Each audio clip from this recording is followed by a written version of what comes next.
কি রে ছোট, মুখটা ওই রকম বেজার করে রেখে দিয়েছিস যে? কিছু কি হয়েছে?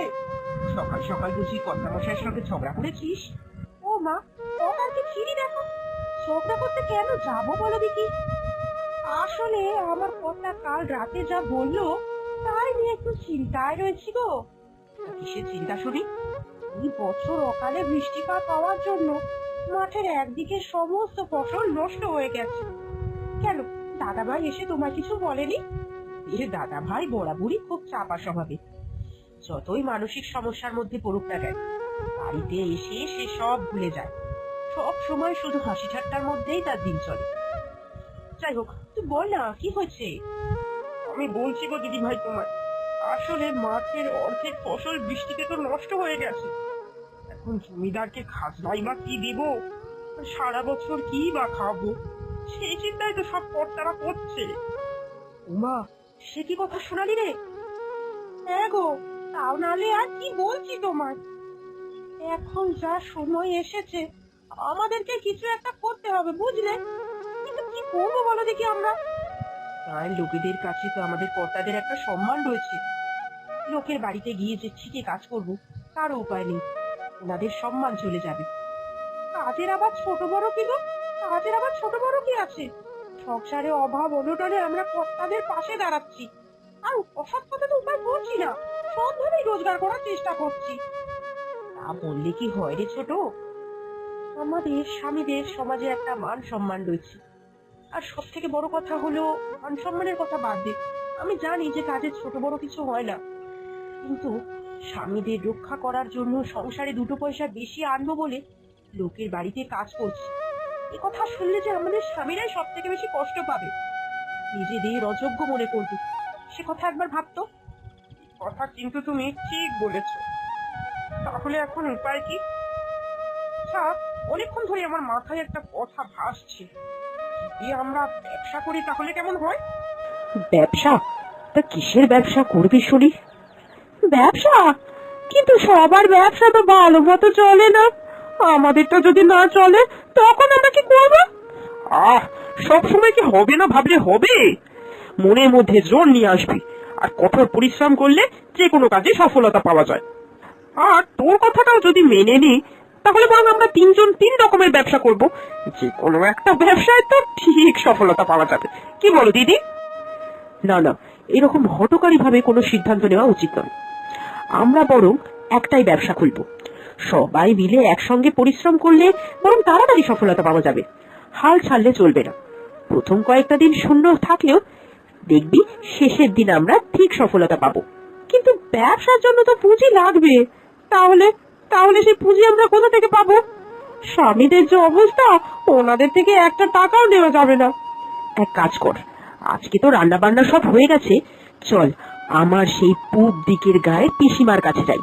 পিসিমা তো একাই থাকেন, পিসিমার কাছে আমার অনেক ধন সম্পত্তি গচ্ছিত আছে, ওইটা দিয়ে বরং একটা ব্যবসা শুরু করব।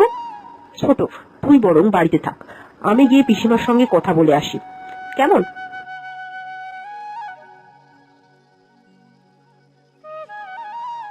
পিসিমা, ও পিসিমা, বাড়িতে আছো নাকি? আর কোথায় যাব বল দেখি এই ভিটে ছেড়ে? বাড়িতেই তো থাকি আমি সারাদিন। তা তুই অনেকদিন পর এলি কিন্তু, আয় আয় বস, বাইরে বেশ হাওয়া, তাই এখানেই এসে একটু জিরোচ্ছিলাম। তুই চাইলে ঘরেও যেতে পারিস। না না, এই বেশ আছি, প্রকৃতির হাওয়া খুব মনোরম। তা তোমার শরীর পাতি কেমন আছে? না না, এই বেশ আছি, প্রকৃতির হাওয়া খুব মনোরম।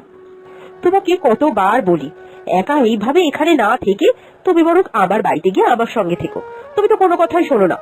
আমারও তোমার জন্য বড্ড চিন্তা হয়, এই বয়সে কখন কি হয়ে যায় সব সময় তো আর আসতে পারি না খোঁজ খবর নেওয়ার জন্য।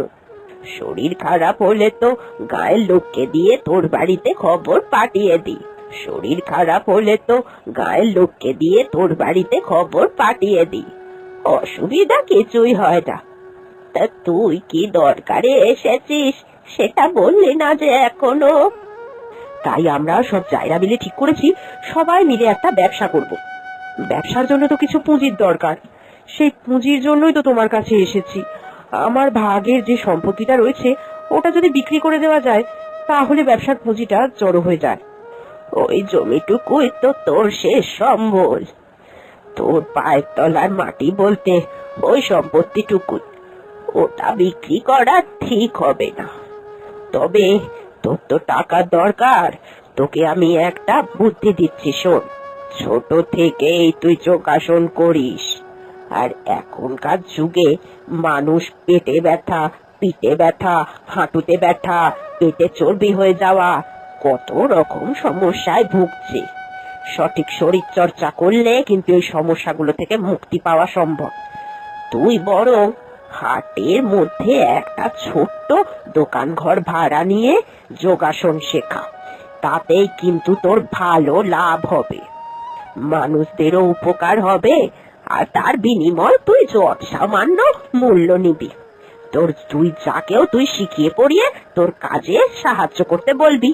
কিরে, বুদ্ধিটা কেমন দিলাম? হ্যাঁ পিসিমা, এই বুদ্ধিটা তুমি একদম খাসা দিয়েছো। তাহলে আমাদের সম্পত্তিটাও বিক্রি করতে হবে না, আর কিছু টাকা রোজগারও হবে। হ্যাঁ, আমি এটাই করব। দেখলি তো, বললাম পিসিমার কাছে এলে ঠিক কিছু না কিছু উপায় হবে। ঠিক বলেছ দিদি। এখন চলো তাড়াতাড়ি বাড়ি যাই, কর্তা মনে হয় এসে গেছে, আর ছোট বাড়িতে একা রয়েছে।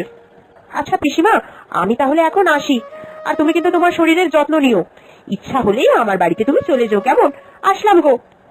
পরের দিন থেকেই হাটের মধ্যে তারা 3 বউ মিলে একটা যোগাসনের ভালো কেন্দ্র খুলল। আর যেহেতু গ্রামের সকলেই অল্প বিস্তর শরীরকে নিয়ে কষ্ট পাচ্ছিল, তাই এই যোগাসন করলে যদি শারীরিক অসুস্থতা থেকে বিনা ওষুধে মুক্তি পাওয়া যায়, সেই জন্য সবাই যোগাসন কেন্দ্রে আসতে শুরু করলো। আর যৎ সামান্য মূল্যে যোগাসন শেখা এবং শরীরের নানা ব্যথা বেদনা থেকে মুক্তি পাবার জন্য ধীরে ধীরে এই যোগাসন কেন্দ্রের নাম নানা জায়গায় ছড়িয়ে পড়ল। একদিন সেই গ্রামের মোড়ল মশাই এসে সেই যোগাসন কেন্দ্রে উপস্থিত হলেন। তোমরা 3 বউ তো আমাদের গায়ের মুখ একবারে উজ্জ্বল করে দিয়েছো। এর আগে আমাদের এই গায়ে কি এর আশেপাশে কোনো গায়েতেই এরম কেউ কোনো উদ্যোগ নিয়ে কাজ শুরু করেনি। তোমরাই এই প্রথম একটা যোগাসন কেন্দ্রের ব্যবস্থা করলে এই গায়েতে। সেই কারণে আমাদের গায়েতে বেশ সুনামও হলো, আশেপাশে থেকে অনেক লোকজনও আসতে শুরু করলো আমাদের গায়ে। তোমরা এই 3 বউ আমাদের গায়ের মুখ একবারে উজ্জ্বল করে দিয়েছো।